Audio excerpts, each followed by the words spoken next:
In this video, I'm going to show you one of the cool things about WordPress, the fact of it being really flexible, because we can use WordPress as our mini site.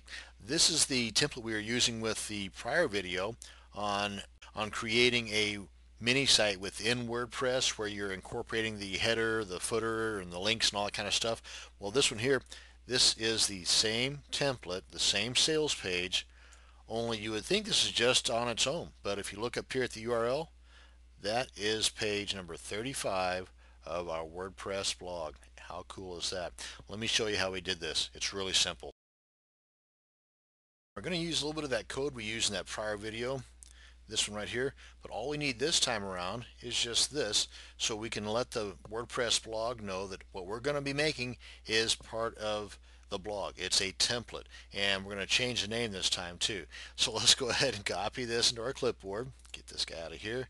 Come on to our sales page we're going to be editing, and let's go to the source code here.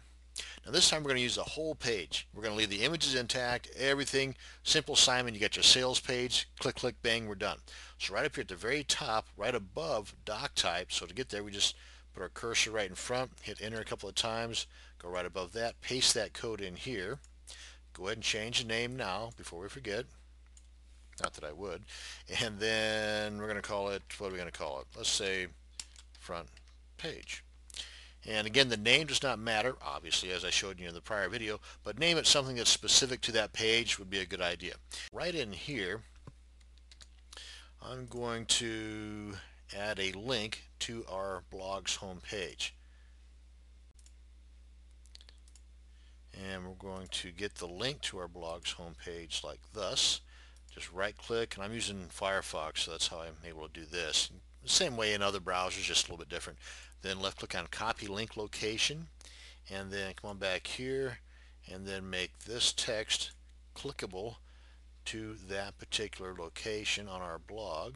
Come on up here to link, paste, open in a new page or new window, click on OK, and let's go ahead and bold that up to make it look a little pretty. Okay, now then we want to take this whole thing, so we got to add that code again, but we got the link in there. Did that hold true? Okay, now we want to add that code back in here at the very top.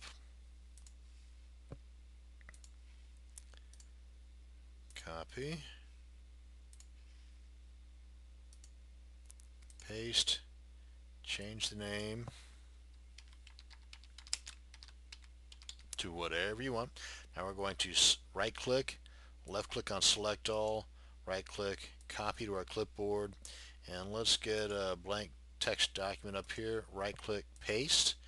And then again and by the way, what I did here was I went ahead and created absolute URLs rather than just the image going to the image folder. This way, no matter where the images are located at, because just having the images slash footer in the URL, it would have to have the images folder in that particular theme. This way, with having the absolute URL, it can be anywhere. So that's why I did it this way. And now then, we want to save this. Go on here to File, Save As. We're going to save in the same spot we did the other page for the interior part of our blog, but we're going to change this to All Files. Give this a name here. Let's go with front page. .php is the important part. Make sure it says .php at the end and that you're in all files. Click on Save.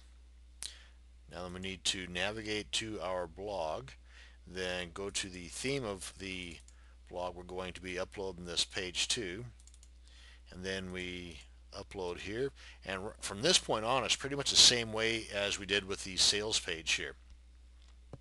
So we got that uploaded. Come on back here to our site. Now we got to create a page just like we did before, and the title is whatever we're going to have showing up on our navigation link. So we can go with front page, sales page, whatever you want to call it. And then we want to select the template, and that was front page. Click on Publish. Now this time we're not going to have the elements of the blog. It's just going to be the sales page. So if we come back here and refresh, we should have another tab up here called Front Page. And there we are. That is our sales page intact, background images, all the images, no referencing to the blog whatsoever, element-wise, but we do have this link right here that if done properly, it'll take us to the home page. Bam, there we are. And that, folks, is how you can create a mini site out of your blog.